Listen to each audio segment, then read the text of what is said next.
ಬಿಡದಿ ಟೌನ್ಶಿಪ್ನ ವಿರುದ್ಧ ಕಳೆದ 438 ದಿನಗಳಿಂದ ಹೋರಾಟ ಮಾಡ್ತಾ ಇರುವಂತ ರೈತರಿಗೆ ನಾವು ಮೊದಲು ನಮನಗಳನ್ನು ಸಲ್ಲಿಸಬೇಕು. ಈ ಹೋರಾಟ ಯಾಕೆ, ಈ ಹೋರಾಟ ಯಾರ ವಿರುದ್ಧ? ಕಳೆದ 3 ವರ್ಷಗಳಿಂದ ಇರುವಂತ ಸರ್ಕಾರ 438 ದಿನಗಳಿಂದ ಹೋರಾಟ ಮಾಡ್ತಾ ಇರುವಂತ ರೈತರನ್ನ ಒಂದು ಬಾರಿನೂ ಮಾತಾಡಕ್ ಹೋಗಿಲ್ಲ.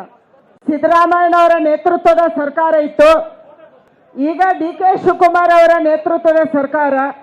ಬೆಂಗಳೂರಿನ ಪಕ್ಕದಲ್ಲೇ ಬಿಡದಿಯಲ್ಲಿ ರೈತರು ಹೋರಾಟವನ್ನು ಮಾಡ್ತಾ ಇದ್ದಾರೆ. ಅವರ ನೋವೇನು, ಅವರ ಸಂಕಷ್ಟ ಏನು, ಅವರ ಅಭಿಪ್ರಾಯ ಏನು, ಅವರ ಭಾವನೆ ಏನು, ಇದನ್ನು ತಿಳ್ಕೊಳ್ಳುವಂತ ಗೋಜಿಗೂ ಕೂಡ ಸರ್ಕಾರ ಹೋಗಿಲ್ಲ. ಬೆಂಗಳೂರಿಗೆ ಗ್ರೇಟರ್ ಬೆಂಗಳೂರು ಟೌನ್ಶಿಪ್ ಯಾಕೆ ಬೇಕು? ಇವತ್ತು ನಮ್ಮದೇ ಕ್ಷೇತ್ರದಲ್ಲಿ ಬನಶಂಕರಿ 6ನೇ ಸ್ಟೇಜ್ ಇದೆ, ಕೆಂಪೇಗೌಡ ಲೇಔಟ್ ಇದೆ, ವಿಶ್ವೇಶ್ವರಯ್ಯ ಲೇಔಟ್ ಇದೆ ಮತ್ತು ಶಿವರಾಮ್ ಕಾರಂತ್ ಬಡಾವಣೆ ಇದೆ. ನಾನು ಸರ್ಕಾರಕ್ಕೆ ಕೇಳಕ್ಕೆ ಇಚ್ಛೆ ಪಡ್ತೀನಿ, ಈ ಲೇಔಟ್ಗಳಲ್ಲಿ ಜನ ಬಂದಿದ್ದಾರಾ? ಈ ಲೇಔಟ್ಗಳಲ್ಲಿ ಮೂಲಭೂತ ಸೌಕರ್ಯವನ್ನ ನೀವು ಕೊಡುವಂತ ವ್ಯವಸ್ಥೆ ಮಾಡಿದೀರಾ? ಕೆಂಪೇಗೌಡ ಲೇಔಟ್ ಇನ್ನೂ ಅರ್ಧ ಬಾಕಿ ಇದೆ, ಬನಶಂಕರಿ 6th ಸ್ಟೇಜ್ ಅಲ್ಲಿ ಇನ್ನೂ ಅರ್ಧ ಬಾಕಿ ಇದೆ. ಜನ ಯಾಕೆ ಬರ್ತಿಲ್ಲ? ನೀವು ಸೈಟ್ ಅಲೋಕೇಶನ್ ಮಾಡಿದೀರಿ, ಆ ಜನ ಸೈಟ್ ತಗೊಂಡವರಿಗೆ ಇನ್ನೊಂದು ಮನೆ ಇದೆಯೋ ಇಲ್ಲೋ ಗೊತ್ತಿಲ್ಲ. ಇನ್ನೊಂದು ಮನೆ ಇಲ್ಲದೆ ಹೋದ್ರೆ ಅಲ್ಲಿ ಬರ್ತಾ ಇದ್ರು ಅವರು. ನೀವಲ್ಲಿ ಸರಿಯಾದ ರಸ್ತೆ ಮಾಡಿದ್ರೆ, ನೀವಲ್ಲಿ ನೀರು ಕೊಟ್ಟಿದ್ರೆ, ನೀವಲ್ಲಿ ವಿದ್ಯುತ್ ಲೈನ್ ಅನ್ನು ಹಾಕಿದ್ರೆ, ಅಲ್ಲಿ ಮೂಲಭೂತ ಸೌಕರ್ಯವನ್ನ ಕೊಟ್ಟಿದ್ರೆ ಜನ ಅಲ್ಲಿ ಬರ್ತಾ ಇದ್ರು. ಯಾವ ರೈತರು ಭೂಮಿಯನ್ನ ಕಳ್ಕೊಂಡಿದ್ದಾರೆ ಆ ರೈತರು ಇನ್ನೂ ಪರಿತಪಿಸ್ತಾ ಇದ್ದಾರೆ, ಇನ್ನೂ ಕೇಸನ್ನ ಫೈಟ್ ಮಾಡ್ತಾ ಇದ್ದಾರೆ. ಅಂದ್ರೆ ಯಾವ ಭೂಮಿ ಅತ್ಯಂತ ಫಲವತ್ತಾದಂತ ಭೂಮಿಯನ್ನ, ಅತ್ಯಂತ ವ್ಯಾಲ್ಯೂಯಬಲ್ ಭೂಮಿಯನ್ನ ನೀವು ಕೆಂಪೇಗೌಡ ಲೇಔಟ್ ಮತ್ತು ಇತರ ಲೇಔಟ್ಗೆ ಅಕ್ವಿಷನ್ ಮಾಡ್ಕೊಂಡ್ರಿ, ಅದಕ್ಕೆ ಮೂಲಭೂತ ಸೌಕರ್ಯ ಕೊಡಕ್ಕಾಗಿಲ್ಲ ಅಂತಂದ್ರೆ ಹೊಸದಾಗಿ ಗ್ರೇಟರ್ ಬೆಂಗಳೂರು ಟೌನ್ಶಿಪ್ ಯಾಕೆ ಮುಖ್ಯಮಂತ್ರಿಗಳೇ ಯಾಕೆ ಬೇಕು? ಗ್ರೇಟರ್ ಬೆಂಗಳೂರು ಟೌನ್ಶಿಪ್ ಯಾರಿಗಾಗಿ? ನಾವು ಹಿಂದೆ ಸರ್ಕಾರದ ಬಗ್ಗೆ ಮಾತಾಡುವಾಗ ಹೇಳ್ತಾ ಇದ್ವಿ, ಭೂ ಮಾಫಿಯಾ ಸರ್ಕಾರನ ಕಂಟ್ರೋಲ್ ಮಾಡ್ತಾ ಇದೆ, ಸರಾಯಿ ಮಾಫಿಯಾ ಸರ್ಕಾರನ ಕಂಟ್ರೋಲ್ ಮಾಡ್ತಾ ಇದೆ, ಹಲವಾರು ಮಾಫಿಯಾಗಳ ಬಗ್ಗೆ ಹಿಂದಿನ ಹಲವಾರು ಸರ್ಕಾರಗಳ ಬಗ್ಗೆ ನಾವು ಮಾತಾಡ್ತಾ ಇದ್ವಿ. ಯಾವುದೋ ಮಾಫಿಯಾ ಸರ್ಕಾರ ಕಂಟ್ರೋಲ್ ಮಾಡ್ತಾ ಇದೆ. ಆದ್ರೆ ಮೊದಲ ಬಾರಿಗೆ ಕರ್ನಾಟಕದಲ್ಲಿ ಭೂ ಮಾಫಿಯಾ ನಡೆಸುವವರೇ ಸರ್ಕಾರ ನಡೆಸ್ತಾ ಇದ್ದಾರೆ. ಇದು ವ್ಯತ್ಯಾಸ. ಇವತ್ತು ಇದು ವ್ಯತ್ಯಾಸ. ಭೂ ಮಾಫಿಯಾ ಯಾರು ನಡೆಸ್ತಾ ಇದ್ದಾರೆ, ಯಾರಿಗೆ ಭೂಮಿ ಬೇಕು, ಯಾರಿಗೆ ಭೂಮಿಯ ಹಪಾಹಪಿ ಇದೆ, ಅವರೇ ಈ ಸರ್ಕಾರ ನಡೆಸ್ತಾ ಇದ್ದಾರೆ. ಇದು ವ್ಯತ್ಯಾಸ. ಬಿಡದಿ ಟೌನ್ಶಿಪ್ ಯಾರಿಗೆ ಬೇಕು? ಬಿಡದಿ ಟೌನ್ಶಿಪ್ ಅಲ್ಲಿರುವಂತಹ ಹಲವಾರು ಜನ ಪ್ರಭಾವಿ ಮುಖಂಡರುಗಳಿಗೆ, ಕೆಲವಷ್ಟು ಅಧಿಕಾರಿಗಳಿಗೆ ಈ ಟೌನ್ಶಿಪ್ ಬೇಕು, ಅಲ್ಲಿಯ ರೈತರಿಗೆ ಬೇಡ. ರೈತರು 438 ದಿನ ಹೋರಾಟ ಮಾಡಿದ್ರು ಕೂಡ ಅದಕ್ಕಾಗಿ ನೀವು ಕೇಳ್ತಾ ಇಲ್ಲ. ಕರ್ನಾಟಕ ರಾಜ್ಯದಲ್ಲಿ ಎಲ್ಲೆಲ್ಲಿ ಭೂ ಅಕ್ವಿಷನ್ ಆಗಿದೆ, ಏನಾಗಿದೆ? ಇಲ್ಲಿ ಸಿದ್ದು ಸೌದಿ ಅವರು ಭಾಷಣ ಮಾಡಿದ್ರು, ಕೂತಿದ್ದಾರೆ. ಬಾಗಲಕೋಟೆ ಜಿಲ್ಲೆಯಿಂದ ಬಂದಂತವರು.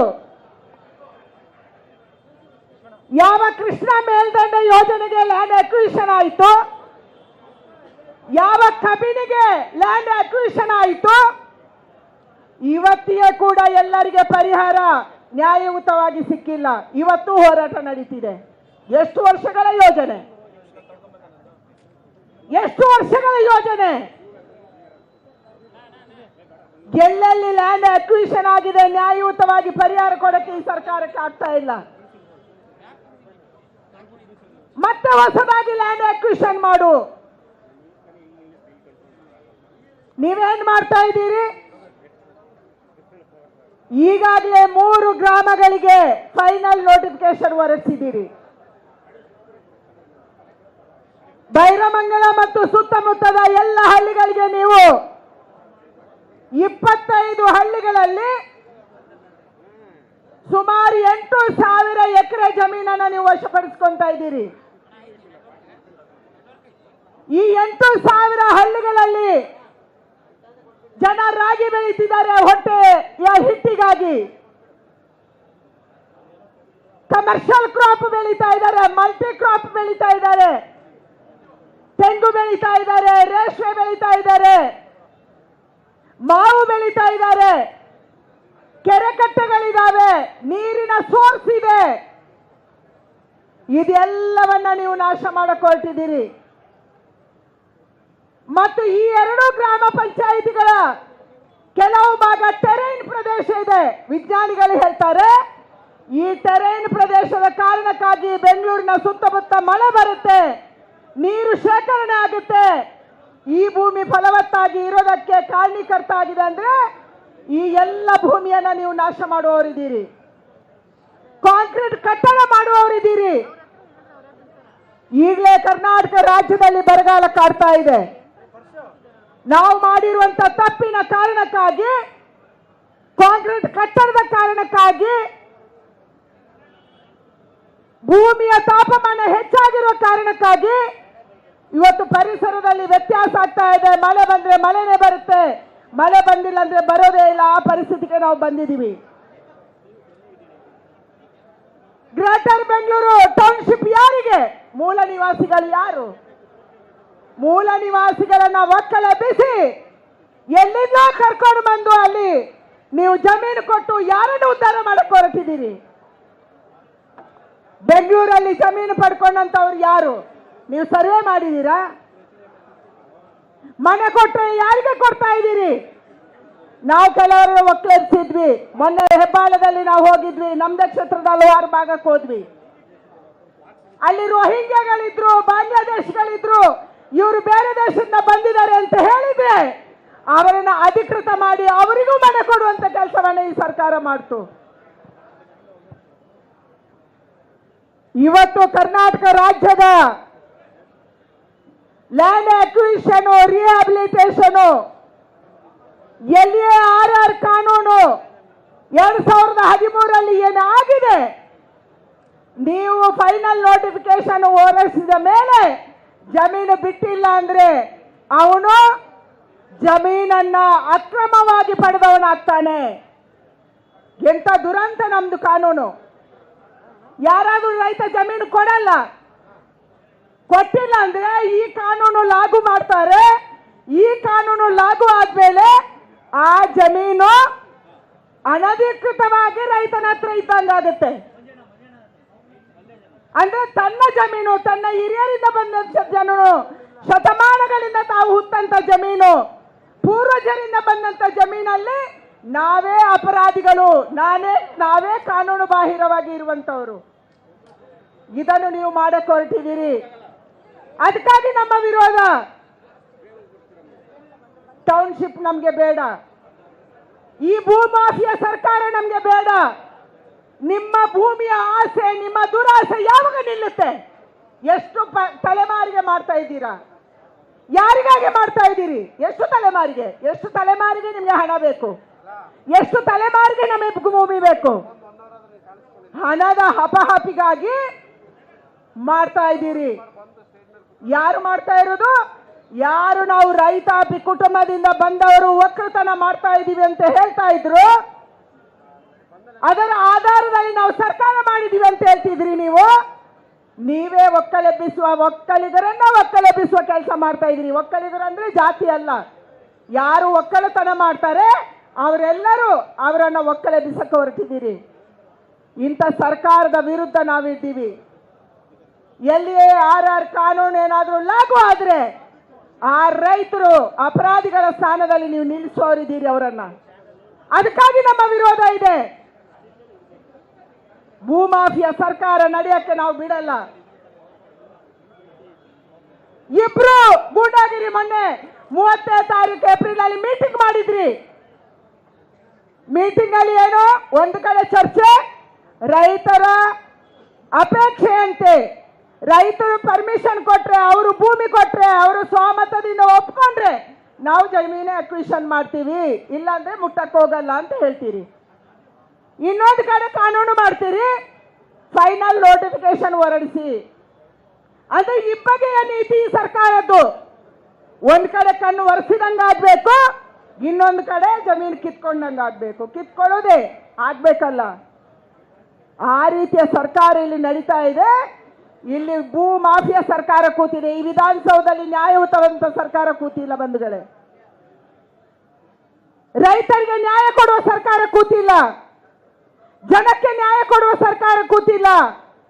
ಈ ಸರ್ಕಾರ ಭೂ ಮಾಫಿಯಾದ ಪರವಾಗಿದೆ, ತಾನೇ ಭೂ ಮಾಫಿಯಾ ನಡೆಸುವಂತ ಸರ್ಕಾರ ಇಲ್ಲಿ ಕೂತಿದೆ. ಮಹಿಳಾ ವಿರೋಧಿ ಸರ್ಕಾರ. ಕೇಸ್ ಹಾಕಿದ್ರಿ ನೀವು, ಯಾರ ವಿರುದ್ಧ ಕೇಸು? ಯಾರು ಹೋರಾಟ ಮಾಡ್ತಾರೆ ಅವರ ವಿರುದ್ಧ ಕೇಸು, ಯಾರ ಅಧಿಕಾರಿಗಳಿಗೆ ಹೆದರಿಸಿ ಓಡಿಸಿದ್ರೆ ಅವರ ವಿರುದ್ಧ ಕೇಸು. ಆದ್ರೆ ಯಾವ ಅಳಂದದಲ್ಲಿ ಕೇಸ್ ಆಯ್ತು, ನಮ್ಮ ಶಿವನಿಗೆ ಅಪಮಾನಕ್ಕೆ ಮಾಡಕ್ಕೆ ಹೊರಟಿದ್ರು ಅವರ ಕೇಸ್ ವಾಪಸ್ ತಗೊಂಡ್ರಿ. ಯಾವ ಡಿಜೆ ಅಲ್ಲಿ ಕೆಜೆ ಅಲ್ಲಿ ಪೊಲೀಸ್ ಸ್ಟೇಷನ್ ಸುಟ್ಟು ಆ ಕೇಸ್ ವಾಪಸ್ ತಗೊಂಡ್ರಿ.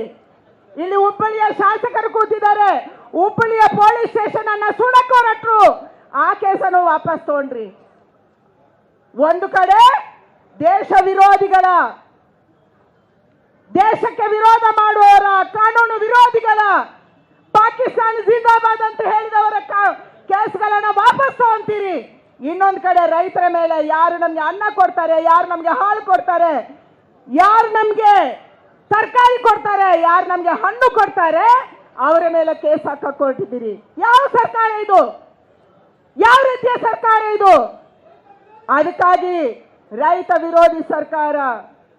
ಈ ಕೂಗು ಇವತ್ತು ಕೇವಲ ಇಲ್ಲಲ್ಲ, ಇಡೀ ರಾಜ್ಯದಲ್ಲಿ ಮೊಳಗಬೇಕು. ಬರ ಬಂದ್ರೆ ನೀವು ಹೋಗಲ್ಲ, ನೆರೆ ಬಂದ್ರೆ ನೀವು ಹೋಗಲ್ಲ, ಬರಕ್ಕೆ ಪರಿಹಾರ ಕೊಡಲ್ಲ, ನೆರೆಗೆ ಪರಿಹಾರ ಕೊಡಲ್ಲ. ಇಲ್ಲಿ ಸರ್ಕಾರ ಇಲ್ಲ. ಕಳೆದ 3 ವರ್ಷದಿಂದ ಏನ್ ನೋಡಿದೀವಿ ನಾವು?